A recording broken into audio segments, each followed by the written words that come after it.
आपको काफ़ी हद तक अध्ययन कर लिया था, कुछ बची हुई क्लास थी जिसे हम कंटिन्यू कर रहे हैं आगे। तो अब देखिएगा, समझते हैं हम लोग। आपको बताया गया था कि जो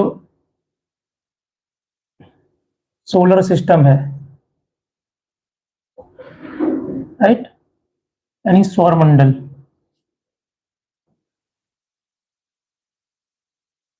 सौरमंडल हम किसे कहते हैं? तो ये सभी लोग जानते हैं कि इस जो सूर्य का परिवार है,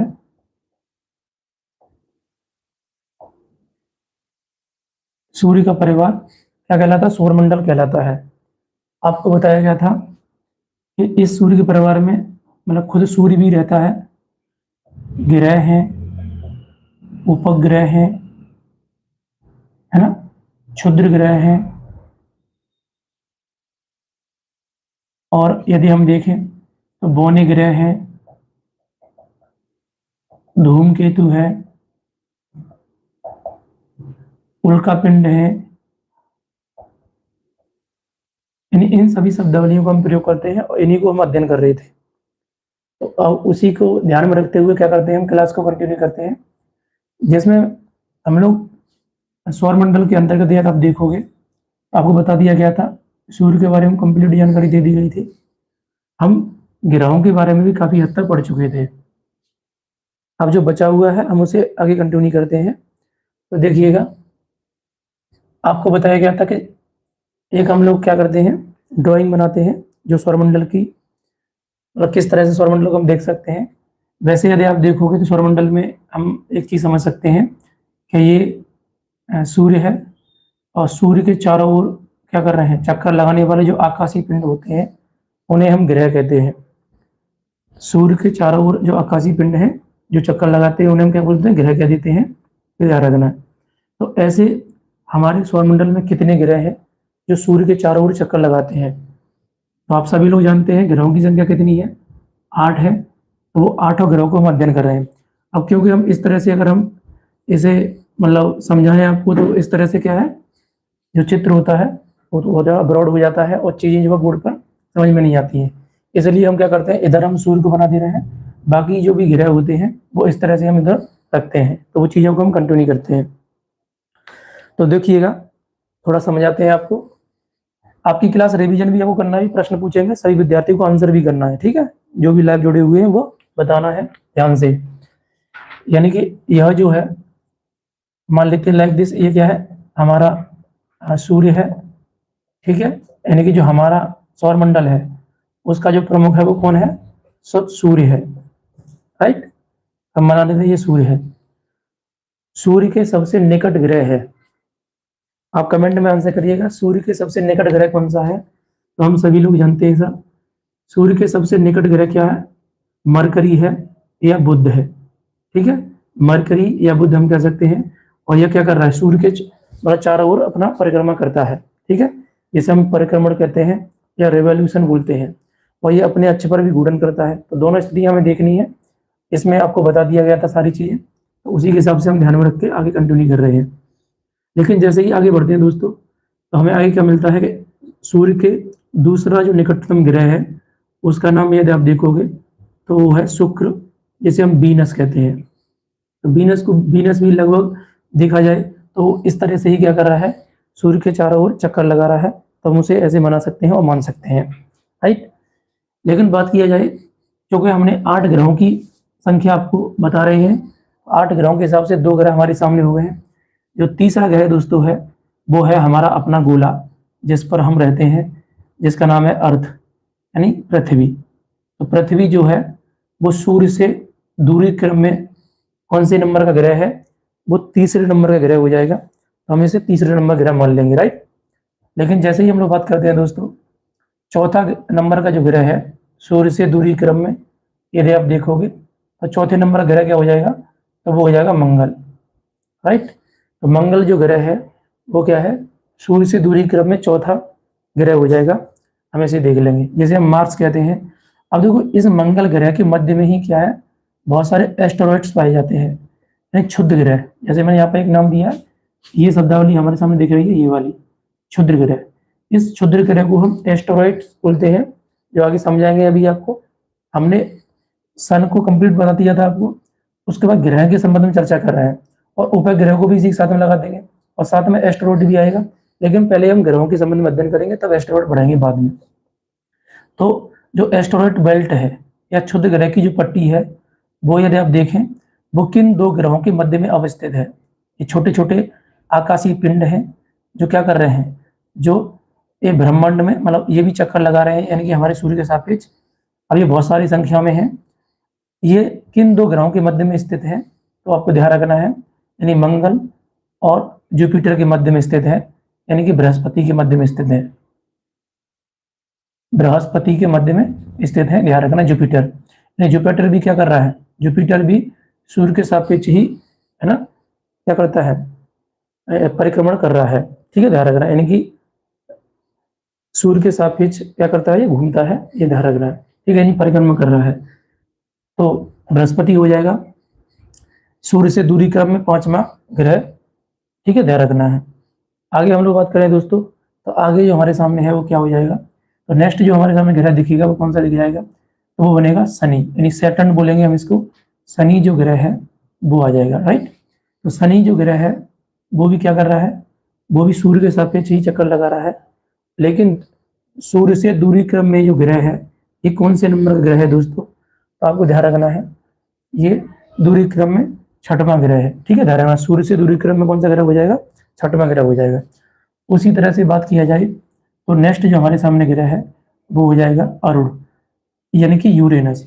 यूरेनस जो ग्रह है वो सूर्य के क्रम में दूरी से अगर देखा जाए तो ये 7वें नंबर का ग्रह हो जाएगा, जो कि इस तरह से हम देख सकते हैं 7वां ग्रह हो गया। लेकिन बात किया है सबसे लास्ट में जो ग्रह है दोस्तों वो है वरुण, जिसे हम नेपच्यून कहते हैं, वरुण नाम दे देंगे इसको। और वरुण भी क्या कर रहा है, सूर्य के सापेक्ष चक्कर लगा रहा है, यानी परिक्रमा कर रहा है। तो इस तरह से हम देख सकते हैं हमारा जो सौरमंडल है कुछ इस तरह से हमें देखने को मिलता है। और वरुण के हमारा इस तरफ अगर देखोगे तो यहाँ पर भी क्या है, छोटे छोटे कुछ आकाशीय पिंड हैं जिन्हें हम ड्राफ्ट प्लैनेट बोलते हैं, या बौने ग्रह की बौना ग्रह इसे बोला जाता है, ठीक है। तो बौने ग्रह भी क्या कर रहा है, सूर्य के सापेक्ष ऐसे ही क्या कर रहे हैं, परिक्रमा कर रहे हैं, इसे हम समझ लेंगे इस तरह से, ओके। तो आप समझिएगा इस चीज को। ये सारी क्लास हम पहले हम लोग कर चुके हैं, लेकिन क्योंकि रिवीजन के हिसाब से हम इसे थोड़ा देख ले रहे हैं और समझते हैं। जैसे तुम्हें कुछ चीज़ समझ में नहीं आई तो कोशिश करो समझने की यहीं पर ही, आपको इजीली क्या है सारी चीज़ समझ में आ जाएगी। तो हम लोगों ने बात किया था, सबसे पहले बात कर रहे हैं हम लोग कि ये हमारा सन है, तो सन से दूरी के अनुसार जो ग्रह है, तो सबसे पहले नंबर पर जो ग्रह है दूरी के अनुसार 1 नंबर कौन सा हो जाएगा, वो हो जाएगा मरकरी, है ना, मरकरी। 2 नंबर पर कौन सा हो जाएगा, तो हो जाएगा वीनस, यानी कि शुक्र हो जाएगा। और सूर्य से दूरी क्रम में देखा जाए तो दूरी क्रम में सूर्य पृथ्वी जो है वो कितने नंबर पर आती है, वो 3रे नंबर पर ग्रह आती है, 3रे नंबर का ग्रह है सूर्य से दूरी क्रम में पृथ्वी। और चौथे नंबर पर दोस्तों क्या हो जाएगा, मंगल हो जाएगा, यानी कि मार्स हो जाएगा, ठीक है, मार्स।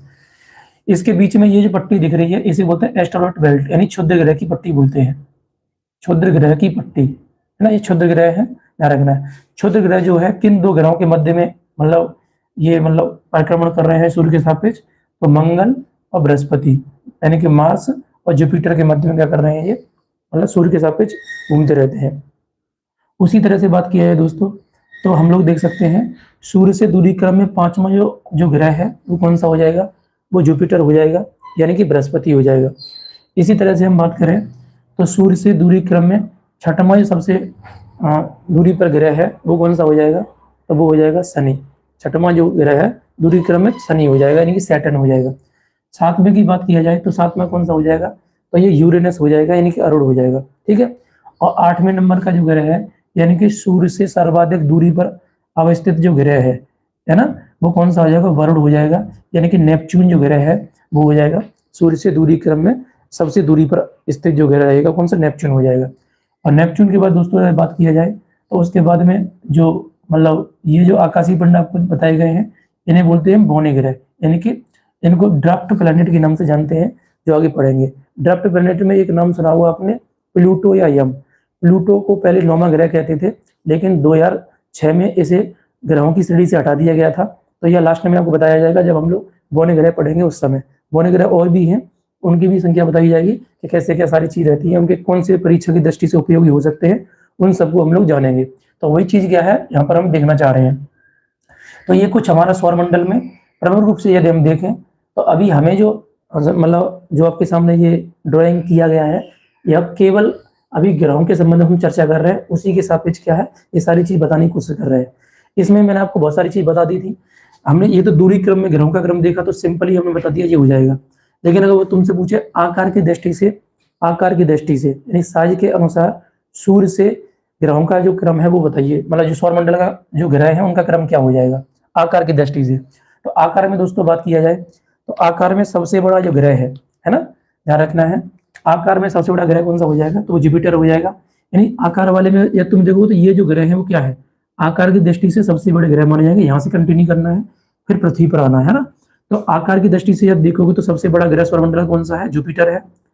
और उसके बाद दूसरे नंबर का सबसे बड़ा ग्रह कौन सा हो जाएगा, सैटर्न है, यानी कि शनि हो जाएगा। क्या हो जाएगा, शनि हो जाएगा।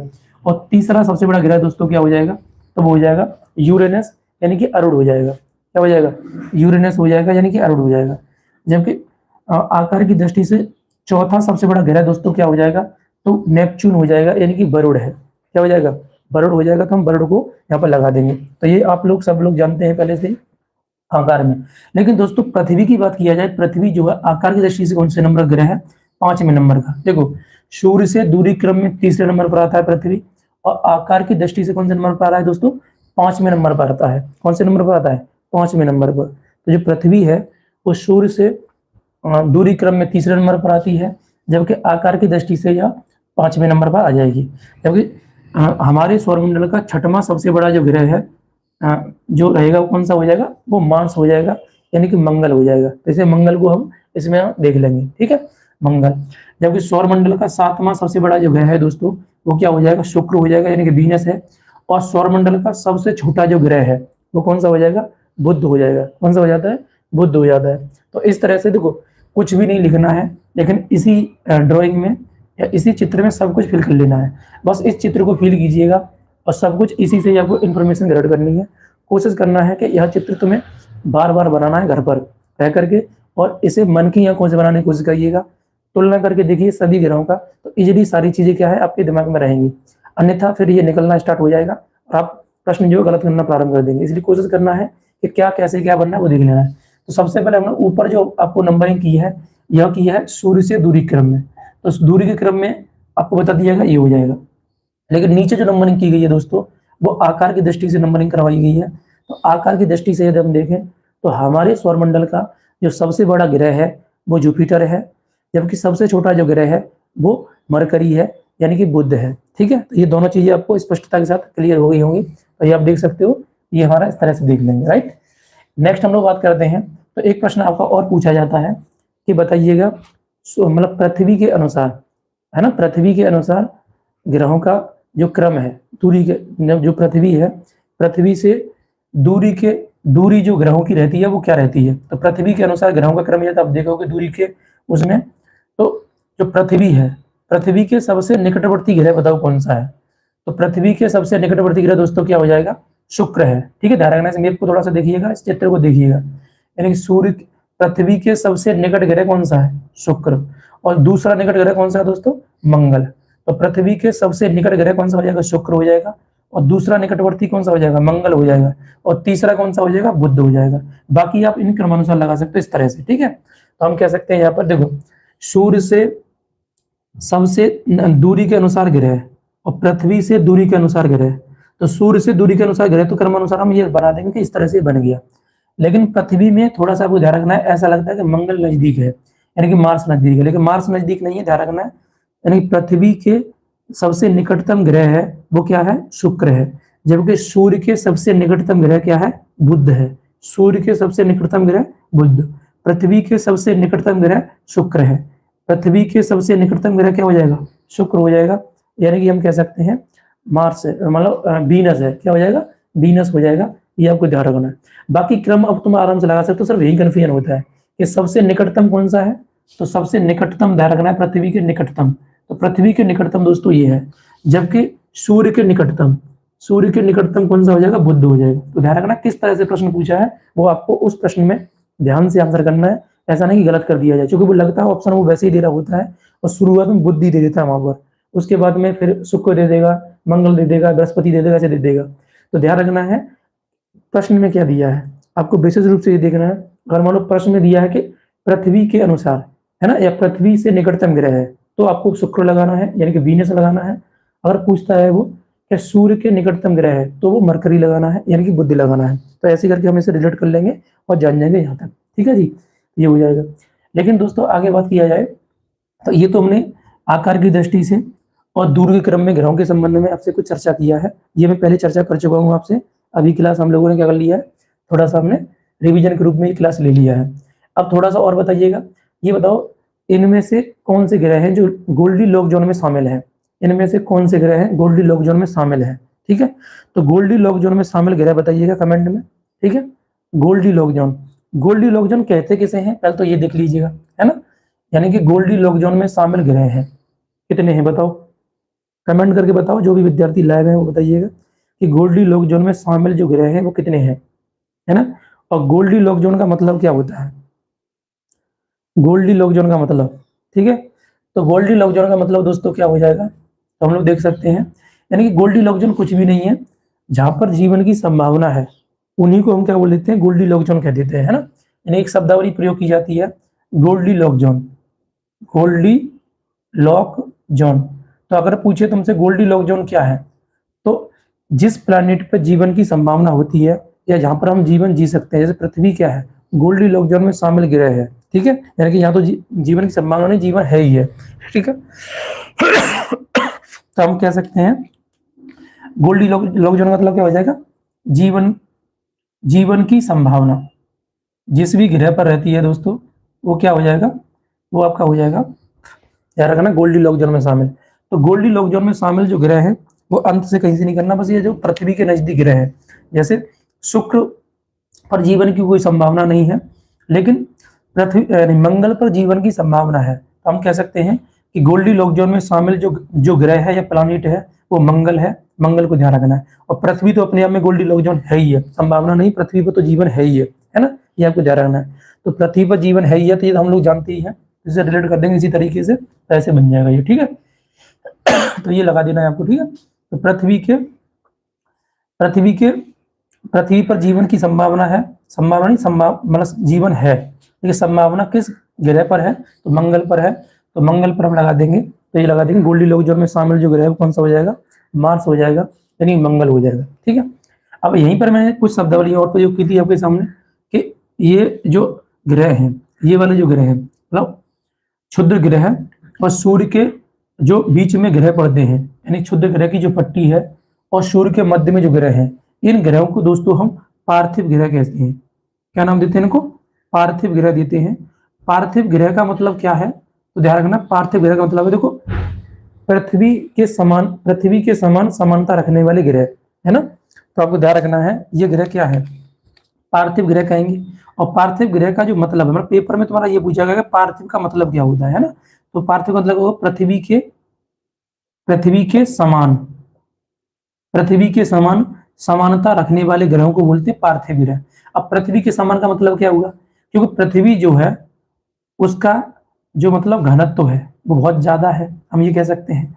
तो इसका मतलब यह होगा कि पृथ्वी जिस तरह से घनत्व रखती है उसी तरह से ये भी मतलब ग्रह घनत्व रखते हैं। जैसे लगभग पृथ्वी का ऊपरी जो क्रस्ट है वो ठोस है, हम ऐसे मान ले रहे हैं, तो ऐसे ही क्या है, इन ग्रहों का जो भी क्रस्ट है वो भी क्या ठोस है। तो हम ये कह सकते हैं ये जो पदार्थ मतलब ये जो ग्रह है सभी किससे बने हुए हैं, पदार्थों से बने हुए हैं। तो पदार्थों से निर्मित ग्रह, है ना, पदार्थों से निर्मित ग्रह दोस्तों कौन से हो जाएंगे, तो ये पार्थिव ग्रह को ही बोलते हैं, पदार्थों से निर्मित ग्रह जो होते हैं।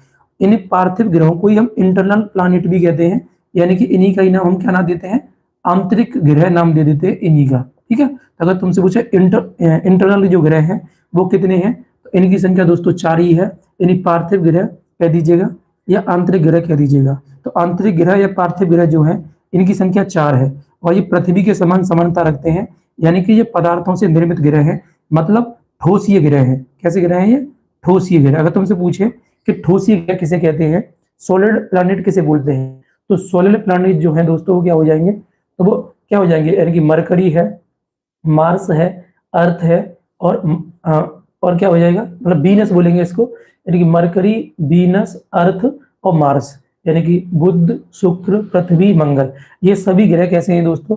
तो पार्थिव ग्रह हैं, पार्थिव यानी कि आंतरिक ग्रह हैं। कैसे हैं? आंतरिक ग्रह। इनका मतलब क्या है? तो पृथ्वी के समान समानता रखने वाले ग्रहों को पार्थिव ग्रह कहते हैं, और पार्थिव ग्रह को ही हम आंतरिक ग्रह कहते हैं। आंतरिक ग्रह क्यों कहा जा रहा है? क्योंकि यह क्षुद्र जो ग्रह हैं और सूर्य है उसके मध्य में, यानी सूर्य के सबसे निकट है, इसलिए हम इन्हें आंतरिक कह देते हैं। तो आंतरिक ग्रह ये हो जाएंगे, राइट? ये आपको ध्यान रखना है। बाकी अगर बात किया जाए तो ये पदार्थों से निर्मित ग्रह है, इसलिए पदार्थों से निर्मित ग्रह कौन से हो जाएंगे? तो यही चारों ग्रह को हम क्या बोलेंगे? पदार्थों से निर्मित ग्रह के नाम से मतलब जानेंगे, राइट? लेकिन क्योंकि पदार्थ का मतलब क्या होगा? ये ठोसीय ग्रह है। कैसे ग्रह है दोस्तों? ये ठोसीय ग्रह है, तो ठोसीय ग्रह ही इनको हम नाम दे देंगे, राइट? लेकिन बात किया जाए आगे, जैसे हम लोग बढ़ते हैं तो देखो अब यहां से लेकर के यहां तक ये जो ग्रह आपको दिख रहे हैं, चार ग्रह, राइट? यानी कि जुपिटर है, सैटर्न है, यूरेनस है और नेपच्यून है। यानी कि बृहस्पति, शनि, अरुण, वरुण, बृहस्पति, शनि, अरुण, वरुण, है ना? ये जो तीन ग्रह हैं, यानी चारों ग्रह जो है, ये चार ग्रह जो है अगर तुम देखोगे तो जो बृहस्पति है, बृहस्पति को हम जुपिटर कहते हैं। क्या बोलते हैं? जुपिटर। अगर जुपिटर का, तो इस जुपिटर से एक शब्द बना जोवियन। एक शब्द क्या बना है?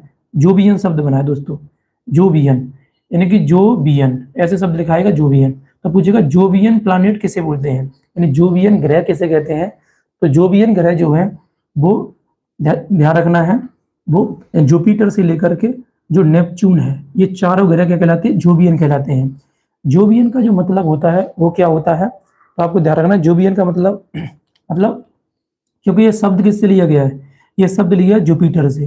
तो जुपिटर के समान समानता रखने वाले ग्रहों को बोलते हैं जोवियन। देखो पार्थिव, पार्थिव ग्रह को मतलब पृथ्वी से समानता रखने वाले ग्रहों को बोलते हैं पार्थिव ग्रह। उसी तरह से हम यहाँ पर इसे डिस्क्राइब कर सकते हैं कि जोवियन ग्रह किसे बोलेंगे? हम कह सकते हैं बृहस्पति के समान, बृहस्पति के समान जो ग्रह होते हैं वो सभी क्या कहलाएंगे? वो सभी जो है वो आपके जोवियन ग्रह कहलाएंगे, इसलिए हम इन्हें जोवियन ग्रह कह देंगे, यही जोवियन होता है, राइट? लेकिन दोस्तों जैसे तुम आगे बढ़ोगे तो तुम्हें एक चीज देखने को मिलेगा, समझने की कोशिश करिएगा कि इन ग्रहों को हम लोगों ने, इन ग्रहों को आंतरिक ग्रह बोला। अब आप ये देखिएगा, क्षुद्र ग्रह से इस तरफ ये ग्रह है, तो इन ग्रहों को हम क्या नाम दें? तो इन्हें हम एक्सटर्नल प्लैनेट बोल सकते हैं। इन्हें इंटरनल बोला गया था, इन्हें बोलेंगे एक्सटर्नल, यानी कि इन्हें हम एक नाम दे सकते हैं, और वो क्या दे सकते हैं? वाह्य ग्रह। पूछेगा वाह्य ग्रह किसे कहते हैं? तो वाह्य ग्रह ध्यान रखना है, वो यही ग्रह हो जाएंगे, चारों ग्रह। तो वाह्य ग्रहों की संख्या भी कितनी है दोस्तों? तो चार ही है। वाह्य ग्रहों की संख्या भी कितनी है? चार ही है। चारों को आप देख सकते हो, ये चारों आपके सामने दिख रहे हैं, ठीक है ना? यानी कि जोवियन ग्रह, बृहस्पति के समान समानता रखने वाले ग्रहों को जोवियन ग्रह कहते हैं। जबकि बात किया जाए पृथ्वी के समान समानता रखने वाले ग्रहों को हम पार्थिव ग्रह कहते हैं। पार्थिव ग्रह को हम आंतरिक ग्रह भी कहते हैं। आंतरिक ग्रहों की संख्या चार है। कौन कौन सी है? मरकरी है, और इसके बाद में अगर यदि हम देखें तो हमारा हो जाएगा शुक्र यानी वीनस है, यानी अर्थ है, इसके बाद मार्स है यानी कि मंगल है। ये चारों ग्रह कैसे हो गए? आंतरिक ग्रह हो गए, यानी कि पार्थिव ग्रह है। जबकि दोस्तों बात किया जाए वाह्य ग्रह या जोवियन ग्रह, जोवियन ग्रह का मतलब यह होता है कि जिस तरह से बृहस्पति यानी कि जुपिटर है, तो जुपिटर के समान समानता रखने वाले ग्रहों को हम क्या नाम दे देंगे दोस्तों? तो वो नाम देंगे जोवियन ग्रह। जो अब देखो बृहस्पति का क्या विशेषता, थोड़ा समझ लीजिएगा। बृहस्पति जो है एक मतलब गैस का गोला है, ज्यादातर इसमें क्या भरा हुआ? गैसेस भरी हुई है, ठीक है, यानी गैस का गोला है। इसका मतलब यह है कि जैसे मैंने देखो पृथ्वी जो है वो पदार्थ से निर्मित है, अर्थात ठोसीय ग्रह है। जबकि यह जो निर्मित है, मतलब जोवियन ग्रह जो निर्मित है, या बृहस्पति जो ग्रह निर्मित है, वो गैसों से निर्मित है। अर्थात यह जो ग्रह है वो सभी के सभी कैसे हैं? गैसों से निर्मित है, ये पदार्थों से निर्मित नहीं है। इसलिए इन्हें हम क्या नाम देते हैं दोस्तों? इसलिए इन्हें हम नाम देते हैं जोवियन ग्रह, क्योंकि बृहस्पति की विशेषता गैस वाली है, इन गैसों से निर्मित ग्रह है बृहस्पति, राइट? तो ध्यान रखना है। तो इसलिए इसे हम क्या नाम दे देंगे? गैसीय ग्रह नाम दे देंगे। क्या नाम देंगे? गैसीय ग्रह। तो ये गैसीय ग्रह हो जाएगा, यानी कि जोवियन ग्रह हो जाएगा, ठीक है। यानी शनि भी कैसा है? गैसीय ग्रह है। अरुण भी कैसा है? गैसीय ग्रह है। वरुण भी कैसा है? गैसीय ग्रह है। तो ये सभी ग्रह कैसे हैं? गैसीय ग्रह हैं, ठीक है, ध्यान रखना है। इसलिए हम इन्हें जोवियन ग्रह के नाम से जानते हैं। क्या यह पदार्थों से निर्मित ग्रह हैं? तो नहीं, पदार्थों से निर्मित ग्रह केवल आंतरिक ग्रह हैं, और ठोसीय ग्रह इन्हें बोलेंगे, जबकि ये कैसे हैं, गैसीय ग्रह है। ये कैसे कैसे ग्रह है, गैसीय ग्रह है, ध्यान रखना है। मैं यानी कि देखो एक चीज समझिएगा, यदि कोई व्यक्ति पृथ्वी पर, जैसे मान लो हम लोग रह रहे हैं, पृथ्वी पर हम लोग रह रहे हैं, तो इजीली पृथ्वी के क्रस्ट पर हम खड़े हो सकते हैं। हमारा अपना सब कुछ क्रस्ट पर है, यानी क्रस्ट जो है वो 29% स्थल है और 71% जल है। तो जहां पर स्थल में इजीली हम सर्वाइव कर सकते हैं वो है, ठीक है। लेकिन इन ग्रहों पर ऐसा सिस्टम नहीं है। जैसे ही तुम जाओगे बृहस्पति पर, तो बृहस्पति पर मान लो कोई व्यक्ति खड़ा हुआ है ना, तो एक्चुअल में वो खड़ा हो ही नहीं पाएगा, धस जाएगा अंदर, क्योंकि ये गैस है। जो गैस में तुम खड़ा नहीं हो सकते हो, सीधे अंदर धस जाओगे।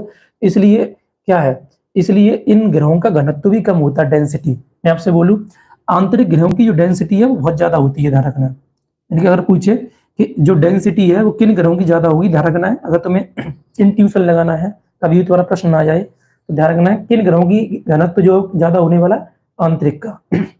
ऐसा क्यों होगा दोस्तों, ऐसा इसलिए होगा क्योंकि ये जो ग्रह है वो पदार्थों से निर्मित है, और पदार्थ जो होता है वो ठोस होता है ना। तो ठोस के हिसाब से देखें तो उनका डेंसिटी अधिक हो जाएगा, जबकि जो गैस होता है उसका डेंसिटी बहुत कम होता है। इस आधार पर हम कह सकते हैं कि इन ग्रहों पर कोई व्यक्ति यदि मतलब मान लीजिएगा इनके क्रस्ट में जाकर के खड़ा हो जाता है, तो नीचे इजीली क्या धस जाएगा। जबकि पृथ्वी पर या इन ग्रहों पर हम धसेंगे नहीं, इजीली क्या है, इनके क्रस्ट पर हम घूम सकते हैं, चल सकते हैं, अपना जीवन सर्वाइव कर सकते हैं। खासकर पृथ्वी पे तो कर ही रहे हैं, और मंगल पर तो हम जीवन की संभावना देख रहे हैं, ठीक है। तो आगे चल करके वो आगे मिलेगा ही, हमको सारी चीजें देखने को मिलेंगी, राइट।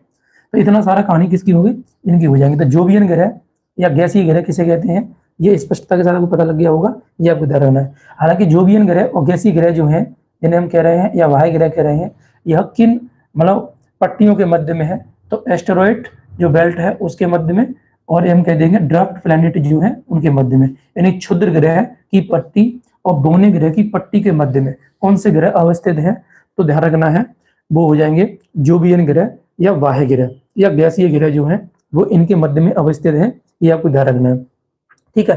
पेपर में कितना भी घुमा के पूछे, आप अपने हिसाब से ध्यान रखना है। बस ये पूछता है कौन सा है कौन सा नहीं है। तो अगर आप पूछ ले जाए तो बताइएगा निम्नलिखित में से कौन सा गैसीय ग्रह नहीं है। अब ऑप्शन तुम्हारे सामने जैसे दे दिया जाए कि मतलब बृहस्पति है, शनि है, अरुण है और एक मंगल दे दिया, ठीक है।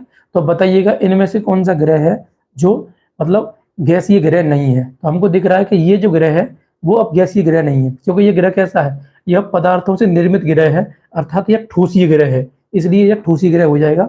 जबकि यह गैसीय ग्रह है, तो इसमें से हम ऐसे लगा देंगे। तो तुलना के रूप में प्रश्न देता है वो, ठीक है, इस हिसाब से हो जाएगा। अब इसके बाद दोस्तों हम लोगों ने बात किया था, इसी में थोड़ा सा और आगे बढ़ते हैं। तो हमने देखा था कि जो मतलब जो सैटेलाइट है यानी उपग्रह है, यानी कि अब जैसे ग्रह है तो ग्रहों को बताया गया था आपको ग्रह किसे कहते हैं। तो ग्रह का मतलब होता है वे आकाशीय पिंड जो किसी तारे का स्वतंत्र रूप से क्या करते हैं, चक्कर लगाते हैं, किसी अन्य ग्रह की ऑर्बिट को नहीं काटते हैं, वो ग्रह कहलाते हैं। इनके पास में अपना खुद का लाइट नहीं होता है और खुद का हीट नहीं होता है।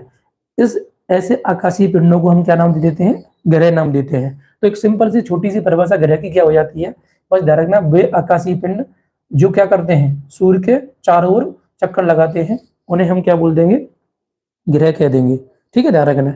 लेकिन उपग्रह दोस्तों किसे बोलेंगे, तो जैसे मान लीजिए लाइक दिस, ये पृथ्वी है, तो पृथ्वी के सापेक्ष अगर कोई भी आकाशीय पिंड चक्कर लगा रहा है, पृथ्वी के सापेक्ष यदि कोई भी आकाशीय पिंड चक्कर लगा रहा है, तो उसे हम क्या नाम देंगे दोस्तों, तो उसे नाम हम लोग देंगे उपग्रह। क्या नाम देंगे, उपग्रह, यानी कि सैटेलाइट नाम दे देते हैं। क्या नाम देंगे, सैटेलाइट। तो सैटेलाइट किसे कहते हैं, ये स्पष्टता के साथ क्लियर हो गया होगा। यानी सैटेलाइट दो प्रकार का होता है, ध्यान रखना है, दो प्रकार का।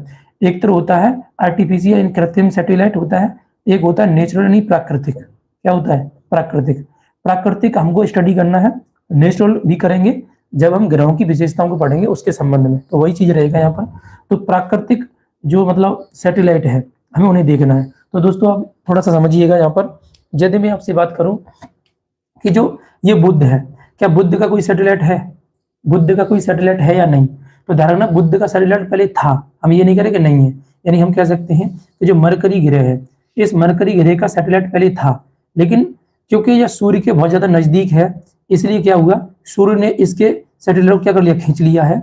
इसलिए इसके जो सैटेलाइट है वो बनते तो हैं, लेकिन क्या हो जाते हैं, सूर्य उन्हें खींच लेता है। इसलिए वर्तमान में जो मरकरी है उसका कोई भी सैटेलाइट यानी उपग्रह नहीं है, ये आपको ध्यान रखना है।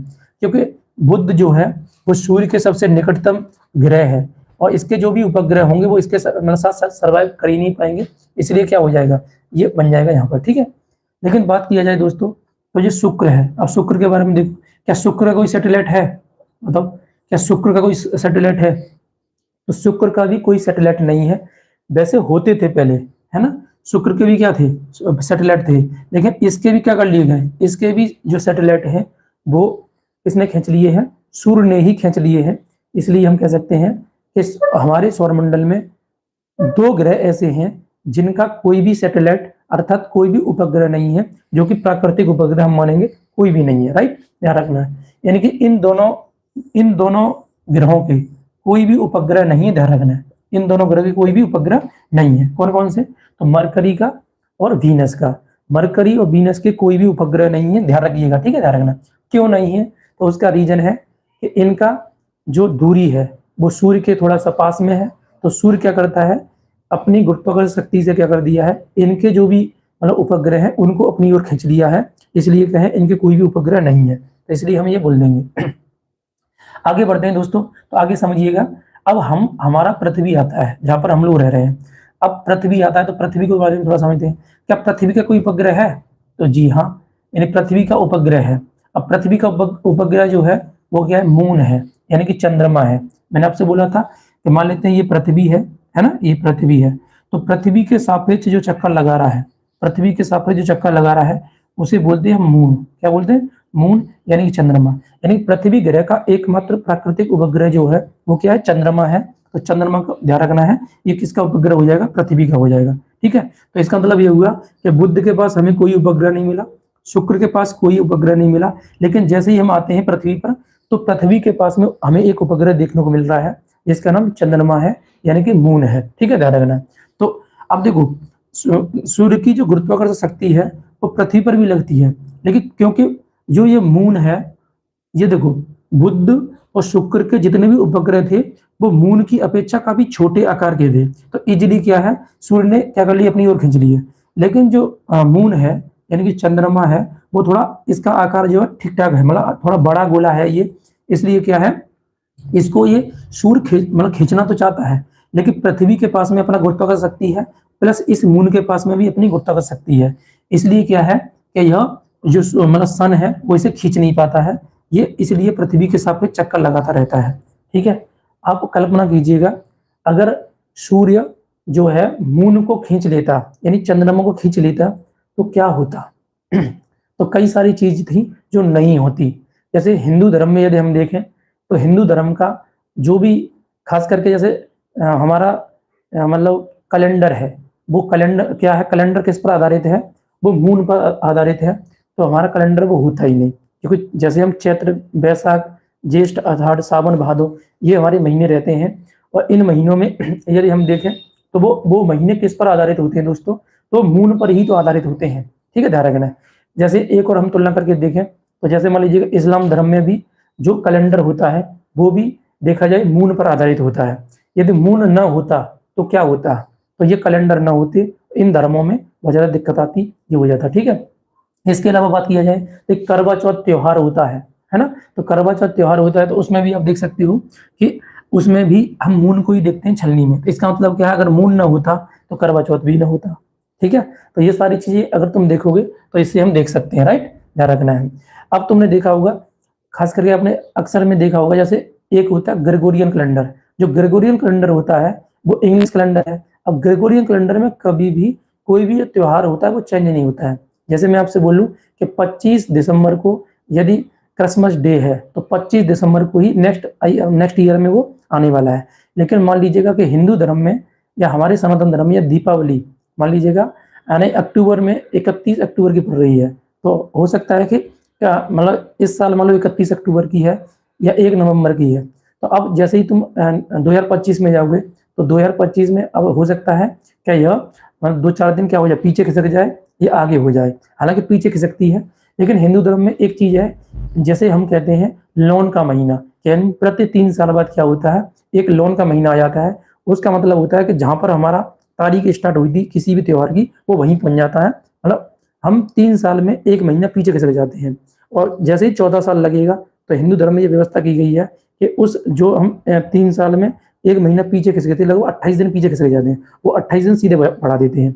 यानी कि हम ये कह सकते हैं कि इस तरह से हमारी जो अपने त्योहार हैं, वो जो तुम्हें गैप देखने को मिलता है 8 दिन का, 10 दिन का, कभी 8 दिन पहले पड़ेंगे, कभी 8 दिन बाद में पड़ेंगे, उसका रीजन जो है वो हमारा क्या है, जो हमारा कैलेंडर है वो है उसका रीजन है, ठीक है। चूंकि चंद्रमा जो है वो अपने अक्ष पर और पृथ्वी के सापेक्ष भी 28 दिन में चक्कर लगाता है, तो सारा काम 28 दिन से शुरू होता है, इसलिए क्या है एक साल में 13 महीने हो जाते हैं। 28 दिन के हिसाब से देखोगे तो लगभग क्या हो जाएगा, 13 महीने के हिसाब से बन जाता है। जबकि ग्रेगोरियन कैलेंडर में ऐसा नहीं है, ग्रेगोरियन कैलेंडर में 12 ही महीने माने जाते हैं, है ना, तो वो आपका हो जाता है इसके हिसाब से, ठीक है ना जी।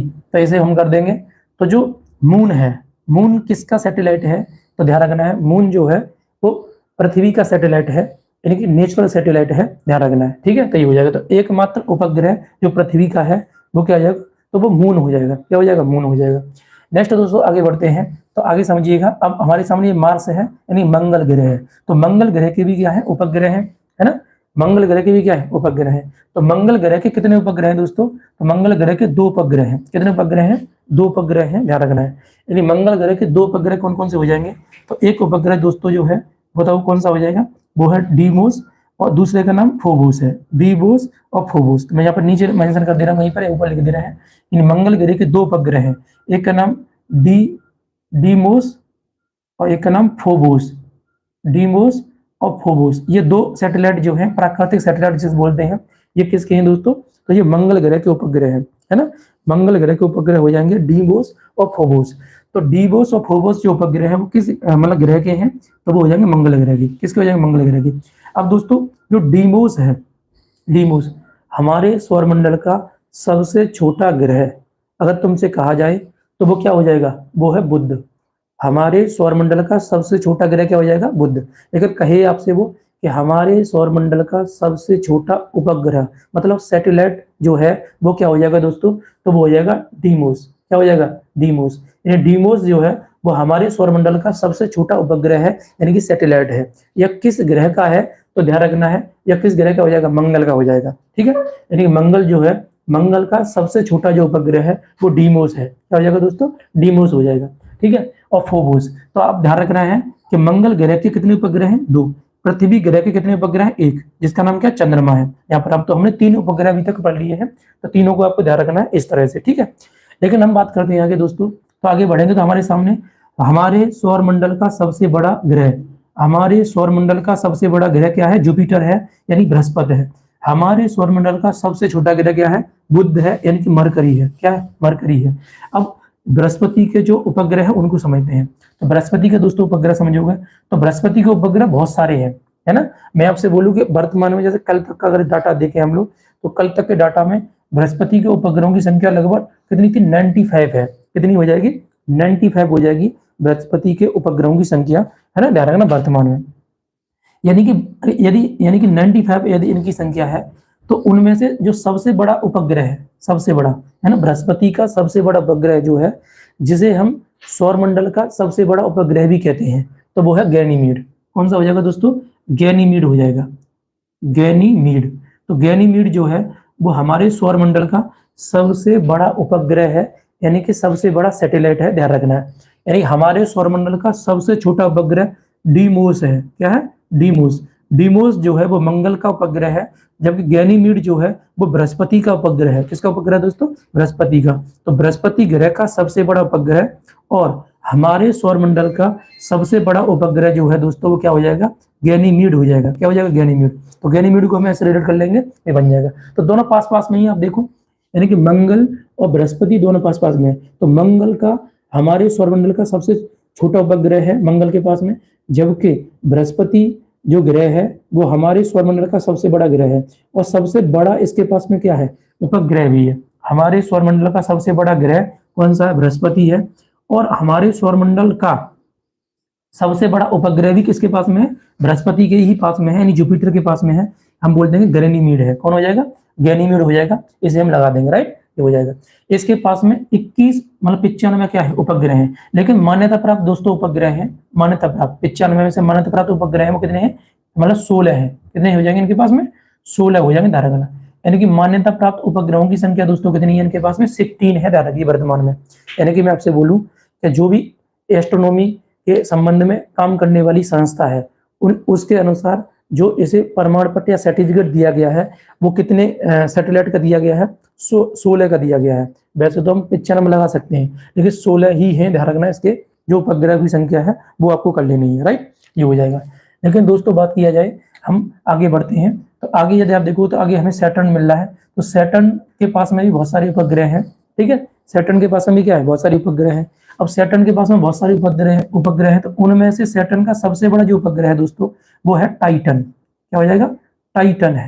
यानी कि अगर मैं आपसे बताऊं कि टाइटन जो उपग्रह है वो किस ग्रह का सबसे बड़ा उपग्रह है, तो टाइटन जो है वो शनि का सबसे बड़ा उपग्रह है। यानी शनि ग्रह का सबसे बड़ा उपग्रह दोस्तों क्या हो जाएगा, वो टाइटन हो जाएगा। क्या हो जाएगा, टाइटन। तो शनि ग्रह का सबसे बड़ा उपग्रह क्या है, टाइटन है। टाइटन को आपको इससे रिलेट कर लेना है, राइट, ये हो जाएगा। लेकिन शनि ग्रह के पास में दोस्तों सर्वाधिक ग्रहों की संख्या है ना। सर्वाधिक ग्रह अगर मैं आपसे बोलूं किसके पास में है, वो शनि के पास में सर्वाधिक ग्रह है, ठीक है। और शनि के पास में सर्वाधिक ग्रह है, तो कितने ग्रह हैं इसके पास में, यानी कल तक का डाटा मैं आपको बताना चाह रहा हूँ।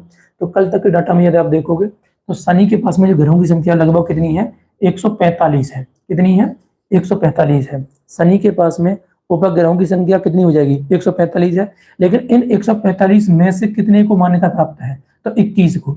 यानी कि इनको सर्टिफिकेट जो दिया गया है वो कितने को दिया गया है, 21 को ही मान्यता दिया गया है। इसका मतलब ये हुआ कि हमारे सौरमंडल में सर्वाधिक उपग्रह किस ग्रह के पास में है, तो हमारे सौरमंडल में सर्वाधिक उपग्रह हैं दोस्तों शनि के पास में। क्योंकि शनि के पास में वैसे भी संख्या में दिख रही है नॉर्मली तो 145 है, और बृहस्पति के पास में 95 है। लेकिन मान्यता प्राप्त में 16 यहाँ पर है, और यहाँ मान्यता प्राप्त में 21 है। इसका मतलब ये हुआ कि सर्वाधिक उपग्रहों की संख्या किस ग्रह के पास में है, तो वो शनि के पास में है। सर्वाधिक उपग्रह किनके पास में हो जाएंगे, तो शनि के पास में हो जाएंगे। तो शनि हम यहाँ पर लगा देंगे, तो शनि के पास में क्या है, सर्वाधिक उपग्रह हो जाएंगे दोस्तों। तो इसे आप लगा सकते हो, ये हो जाएगा, राइट, ये कर लेना है। आगे बढ़ते हैं, आगे समझिएगा। इसके बाद हमारे सामने क्या है, अरुण है, यानी कि अरुण को बोलते हैं यूरेनस। तो यूरेनस का जो उपग्रह है दोस्तों, इसके पास में भी उपग्रहों की संख्या काफी ज्यादा है, लेकिन इसका सबसे बड़ा जो उपग्रह है वो क्या है, तो बस वो हमें ध्यान रखना है। तो यूरेनस का सबसे बड़ा जो उपग्रह है दोस्तों वो क्या हो जाएगा, बताओ, अरुण है।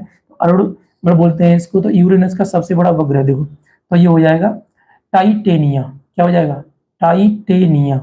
टाइटेनिया। अगर तुमसे पूछे टाइटेनिया जो उपग्रह है वो किस ग्रह का सबसे बड़ा उपग्रह है दोस्तों, तो वो हो जाएगा अरुण का। किसका हो जाएगा, यूरेनस का। यानी कि टाइटेनिया, टाइटेनिया जो उपग्रह है वो किसका हो जाएगा, यूरेनस का, ठीक है, ये हो जाएगा। जैसे मैं आपसे बोलूं टाइटन, टाइटन जो है वो शनि का सबसे बड़ा उपग्रह है, टाइटन। और टाइटन की घड़ी आती है, आप देखा होगा, तो शनि को देख करके घड़ी पहनते हैं, ऐसे मान लो टाइटन।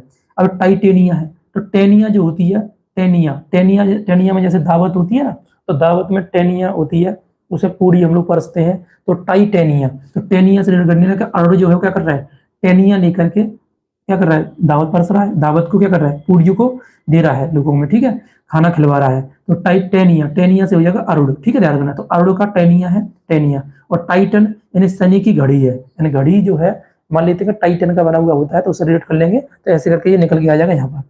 तो इस तरह से हम देख लेंगे अरुण के पास में जो उपग्रह है उनके बारे में, राइट, ये कर लेना है दोस्तों। आगे बढ़ते हैं, तो आगे अगर यदि आप देखोगे तो अब हमारे सामने वरुण है। वरुण का मतलब नेपच्यून है। क्या हो जाएगा, नेपच्यून। हमारे सौरमंडल का सबसे दूरस्थ जो ग्रह है, हमारे सौरमंडल का सबसे दूरस्थ ग्रह कौन सा है दोस्तों, तो वरुण है। वरुण यानी कि नेपच्यून है। क्या हो जाएगा, नेपच्यून। तो नेपच्यून है, तो नेपच्यून का सबसे बड़ा उपग्रह, नेपच्यून का सबसे बड़ा उपग्रह कौन सा है, नेपच्यून का सबसे बड़ा उपग्रह कौन सा है, तो दोस्तों ध्यान रखना है, नेपच्यून का सबसे बड़ा उपग्रह जब तुम देखोगे तो इसका हो जाएगा ट्राइटन। क्या हो जाएगा दोस्तों, ट्राइटन, है ना। ट्राइटन जो उपग्रह है वो किस ग्रह का सबसे बड़ा मतलब उपग्रह है, तो वो हो जाएगा दोस्तों वरुण का, यानी नेपच्यून का। तो ट्राइटन क्या हो जाएगा, ट्राइटन जो है उपग्रह किसका हो जाएगा, नेपच्यून का हो जाएगा। ध्यान रखना है, याद कैसे करना है इसको। जैसे वरुण धवन था, वरुण धवन आपने अभिनेता सुना होगा, तो वरुण धवन ने क्या किया है, अपनी मूवी के लिए ट्राई किया है, तो ट्राइटन। अगर ट्राई पूछेगा तो वरुण के साथ ट्राई लगा देना है। और अरुण ने टेनिया ले ली है, अरुण ने क्या लिया, टेनिया। अरुण खाना खिलवा रहा है टेनिया से, और ये ट्राई कर रहा अपनी फिल्मों के लिए। वरुण जो है, वरुण क्या कर रहा है, फिल्मों के लिए। और टाइटन की तुमने घड़ी पर रखी है। और गैनीमीड तो अपने आप याद रहेगा कि सौरमंडल का सबसे बड़ा उपग्रह क्या है, तो गैनीमीड है। हमारे सौरमंडल का सबसे बड़ा उपग्रह क्या है दोस्तों, तो गैनीमीड है। क्या हो जाएगा, गैनीमीड हो जाएगा। इजिली हम इसे याद कर सकते हैं, इसमें कोई दिक्कत वाली बात नहीं है, ठीक है। तो अभी तक दोस्तों हम लोगों ने क्या क्या चीज जान ली है वो समझिएगा। यानी ग्रहों के बारे में आपको बता दिया, उपग्रहों के बारे में बता दिया, मतलब बेसिक नॉलेज जो है वो बता दी गई है उपग्रहों के बारे में भी और ग्रहों के बारे में। और सूर्य के बारे में हम पहले ही स्पष्टता के साथ पढ़ चुके हैं, सूर्य क्या है तो सूर्य के बारे में बता दिया था। अब ग्रह, ग्रह का मतलब क्या होता है, यानी वे आकाशीय पिंड जो सूर्य के चारों ओर घूमते हैं उन्हें हम क्या बोलेंगे, ग्रह कहेंगे। जिनका अपना प्रकाश नहीं होता है, जिनके पास अपनी हीट नहीं होती है, या सूर्य पर ही निर्भर होते हैं। हमारे सौरमंडल का जो मतलब ऊर्जा का स्रोत है वो क्या है, सूर्य है। ये सब कंप्लीट जो मतलब आकाशीय पिंड है जो 8 है, ये क्या है, ये सब के सब क्या हो जाएंगे, ग्रह कहलाएंगे, राइट। और दूसरा क्या होता है, जब ये सूर्य का कच्चा मतलब ऑर्बिट में घूम रहे होते हैं तो यह किसी अन्य ग्रह का ऑर्बिट नहीं काटेंगे, और काट दिया तो वो ग्रह की श्रेणी में नहीं आएंगे।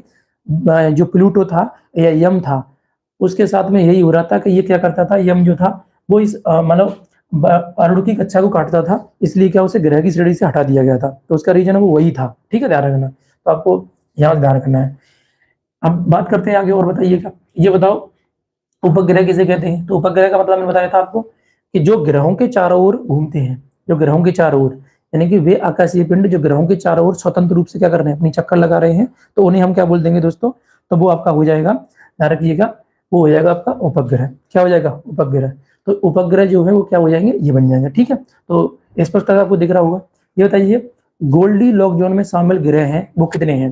तो गोल्डी लॉक जोन में शामिल ग्रह का, गोल्डी लॉक जोन का मतलब क्या है, तो गोल्डी लॉक जोन का मतलब होता है जहां पर जीवन है, जैसे पृथ्वी पर जीवन है और जहां पर जीवन होने की संभावना है, तो जैसे मंगल पर जीवन होने की संभावना है, हमारी खगोलविदों ने इसका रिसर्च करके बताया है, तो उसके हिसाब से हम क्या कर लेंगे, यहाँ पर ये हो जाएगा, राइट, जिसे हम देख लेंगे।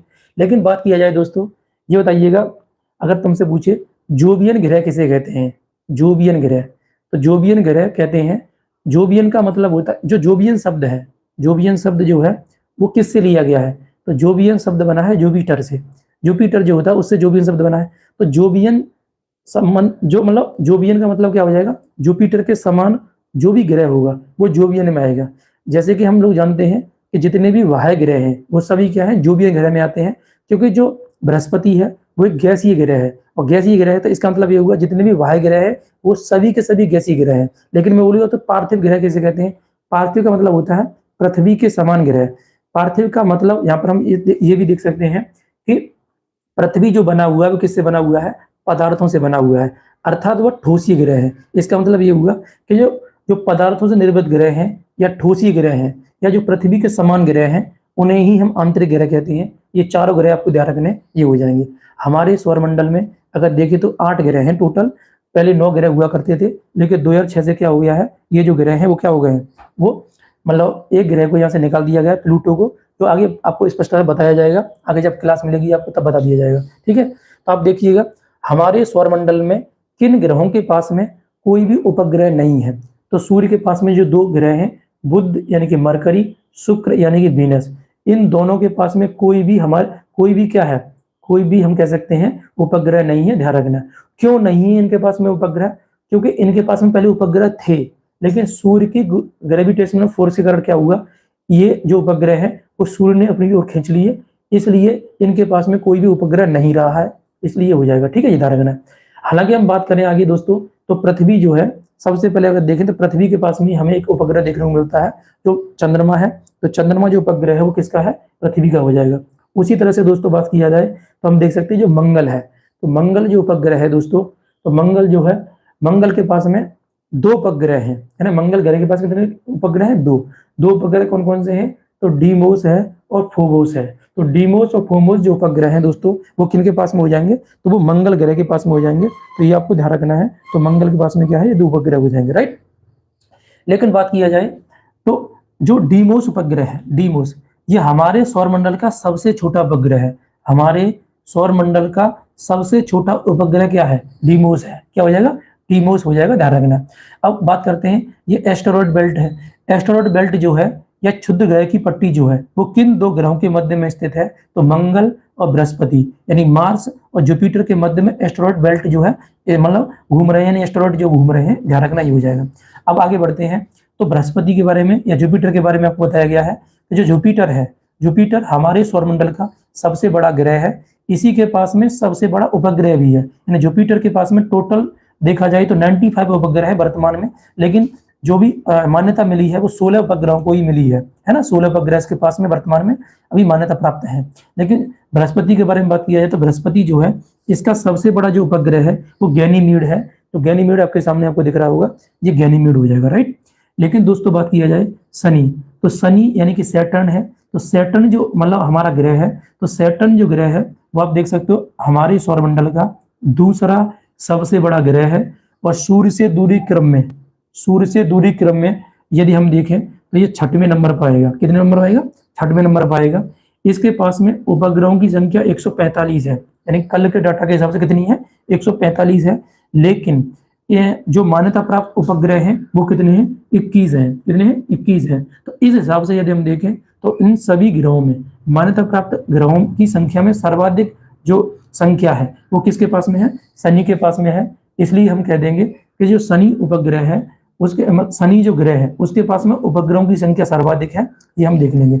शनि उपग्रह का सबसे बड़ा मतलब शनि ग्रह का जो सबसे बड़ा उपग्रह है वो क्या हो जाएगा? टाइटन हो जाएगा। शनि ग्रह का सबसे बड़ा जो मतलब दोस्तों उपग्रह है वो क्या हो जाएगा? टाइटन हो जाएगा। तो टाइटन को आपको ध्यान रखना है, ठीक है। इतना क्लियर हुआ होगा आपको यहाँ तक। आगे दोस्तों बढ़ते हैं तो हमारे सामने आगे आता है यूरेनस यानी कि अरुण की बात करते हैं। तो अरुण जो है वो हमारे सौरमंडल का दूरी के क्रम में 7वां नंबर पर आएगा। सूर्य से दूरी क्रम में 7वें नंबर पर ग्रह है। और आकार की दृष्टि से इधर हम देखें तो तीसरा सबसे बड़ा ग्रह है ना। आकार की दृष्टि से हमारे सौरमंडल का तीसरा सबसे बड़ा ग्रह क्या है? यूरेनस यानी कि अरुण है। अब अरुण के पास में जो उपग्रह है यानी अरुण के उपग्रहों में सबसे बड़ा जो उपग्रह है वो कौन सा हो जाएगा दोस्तों? टाइटेनिया हो जाएगा। कौन सा हो जाएगा? टाइटेनिया। तो टाइटेनिया जो उपग्रह है वो किसका है? तो ध्यान रखना वो अरुण का है। किसका हो जाएगा? अरुण का जो उपग्रह हो क्या? टाइटेनिया हो जाएगा। इसे हम इससे रिलेट कर देंगे, राइट। लेकिन दोस्तों बात किया जाए कि वरुण है, वरुण जो है सूर्य से दूरी क्रम में सबसे लास्ट में कौन सा पड़ता है? वरुण पड़ता है, यानी कि वरुण को बोलते हैं नेपच्यून। क्या पड़ता है? नेपच्यून जो है वो सूर्य से दूरी क्रम में सबसे लास्ट में कौन सा पड़ जाएगा दोस्तों? तो वो नेपच्यून पड़ जाएगा। क्या पड़ जाएगा? नेपच्यून। तो नेपच्यून जो है वो हो जाएगा वरुण। अब वरुण के पास में देखा जाए तो सूर्य से दूरी क्रम में ही है, आकार की दृष्टि से चौथा सबसे बड़ा ग्रह हो जाएगा। इसके पास में जो इसका सबसे बड़ा उपग्रह है उसका नाम क्या हो जाएगा? ट्राइटन है ना। इसके पास में क्या हो जाएगा? ट्राइटन हो जाएगा। तो ट्राइटन हम इसे ऐसे लगा देंगे, राइट। ये देख लेंगे। इसके बाद में आपको बताया गया, ये हल्के से बिंदु से आपको दिख रहे हैं, इन्हें हम बोलते हैं ड्वार्फ प्लैनेट यानी कि बौने ग्रह कहते हैं इनको, ठीक है। तो बौने ग्रह किसे कहा जाता है या ड्वार्फ प्लैनेट किसे कहा जाता है? तो वो आपके हो जाएंगे, ध्यान रखना है। वरुण के बाद में बौने ग्रह या ड्वार्फ आते हैं। ड्वार्फ प्लैनेट में ही आपका प्लूटो को या यम को रख दिया गया है, जो आगे जब बौने ग्रह पढ़ाया जाएगा तब वहां पर चर्चा हम लोग करेंगे, ठीक है। तो फिलहाल की जो क्लास है अभी खास करके जो ज्योग्राफी फाउंडेशन है जो कि हम लोग ऑफलाइन में पढ़ रहे हैं उसके संबंध में हम लोगों ने अभी चर्चा किया है। आज केवल मैं रिवीजन क्लास करा दी है ना। जैसे कल भी अगर बारिश वगैरह होती है तो फिर हम लोग यहाँ से आगे कंटिन्यू कर देंगे, और नहीं तो आप ऑफलाइन में जो पढ़ रहे हैं वहां पर आपको बताया जाएगा, ठीक। तो अभी जीके के अंतर्गत जो क्लास है आपको वो इतनी ही रहने देते हैं, बाकी जो भी क्लास है वो आपको कंटिन्यू करते हैं, ठीक। अब इसके बाद में क्लास जैसे हिंदी की क्लास है आपके हिंदी की देख लेते हैं, ठीक है, तो वो देख लेंगे, ठीक। तो इस क्लास को मैं यहीं पर क्या करता हूँ, बंद करता हूँ, ठीक है। उम्मीद करते हैं आप सभी को अच्छा लगा होगा, ठीक है। तो सही भी है, मान लो थोड़ा टाइम जो है मतलब यहाँ तक आती बारिश हो रही थी, है ना, तो उससे तुम्हारी क्लास को डिस्टर्बेंस हो रहा था। तो अब मुझे लगता है कि हम लोग ऑनलाइन क्लास ऐसे ले लिया करेंगे तो डिस्टर्बेंस अब नहीं हुआ करेगा, ठीक है। तो ट्राई कीजिएगा इस तरह से क्लास लेने की, और कैसा लगा आपको पढ़ने में बताइएगा अपना फीडबैक लेकर के कमेंट में। ऑफलाइन क्लास हो जाए तो कमेंट जरूर किया करिएगा, देखिएगा, ठीक है।